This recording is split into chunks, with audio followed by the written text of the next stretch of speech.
네, 안녕하세요. 박중영 변호사입니다. 오늘은 산재소송 실무 강의 네 번째 시간으로 산재소송의 유형에 대해서 알아보는 시간 갖도록 하겠습니다. 지난번에 설명드린 것처럼 산재소송은 업무상의 재해를 당한 근로자나 유족이 산재 처리와 관련해서 법원에 제기하는 소송을 말합니다. 따라서 산재 소송 절차는 산재 신청 절차와 달리 법원에서 이루어지게 되고, 따라서 법원에 소송을 제기해야 그 절차가 진행되게 됩니다. 이런 산재 소송에는 크게 행정소송과 민사소송이 있는데요.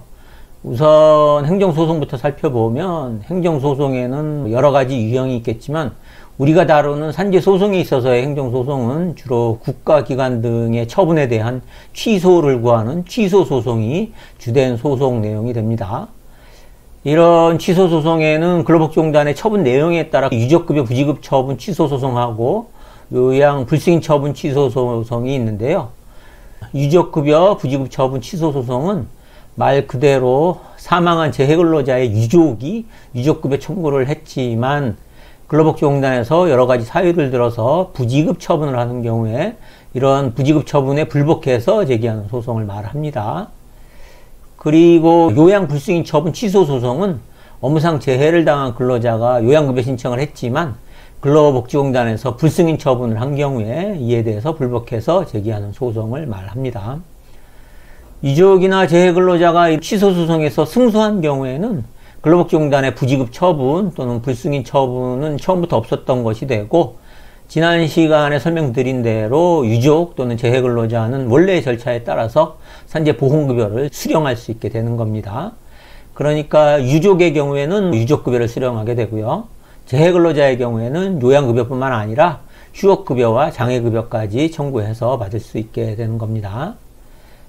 그런데 유족이나 재해근로자가 행정소송, 다시 말해서 취소소송에서 패소한 경우에는 당연히 근로복지공단의 부지급 처분 또는 불승인 처분의 효력이 유지되고, 항소심이나 대법원의 상고심까지 가서도 패소한 경우에는 그 처분이 확정되게 돼서 더 이상 다툴 수 있는 방법은 없게 됩니다.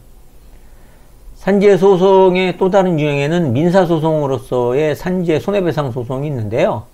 산재 손해배상 소송은 업무상 사고의 발생 등의 책임 있는 사업주나 가해자들에 대해서 재해 근로자에게 발생한 신체상의 손해를 청구하는 소송을 말합니다. 그래서 재해 근로자가 살아있는 경우에는 재해 근로자가 원고가 되고, 재해 근로자가 사망한 경우에는 그 상속인이 원고가 돼서 손해배상 소송을 제기하게 됩니다. 그런데 산재 손해배상 소송의 경우에는 손해배상 청구 절차 이전에 산재 신청 절차에서 산재 신청이 승인될 것을 전제로 합니다. 만약에 산재 신청을 했지만 불승인 처분 또는 부지급 처분을 받은 경우에는 행정소송을 통해서 그 처분을 취소하지 않는 한 사업주에 대한 산재 손해배상 소송을 할 수 없게 되는 겁니다. 사업주에 대한 손해배상 책임이 인정되기 위해서는 재해근로자가 업무상 재해를 당하고 이런 업무상 재해의 발생에 사업주의 과실이 인정돼야 하기 때문입니다. 지금까지 산재소송 실무 강의 네 번째 시간으로 산재소송의 유형에 대해서 알아봤습니다. 감사합니다.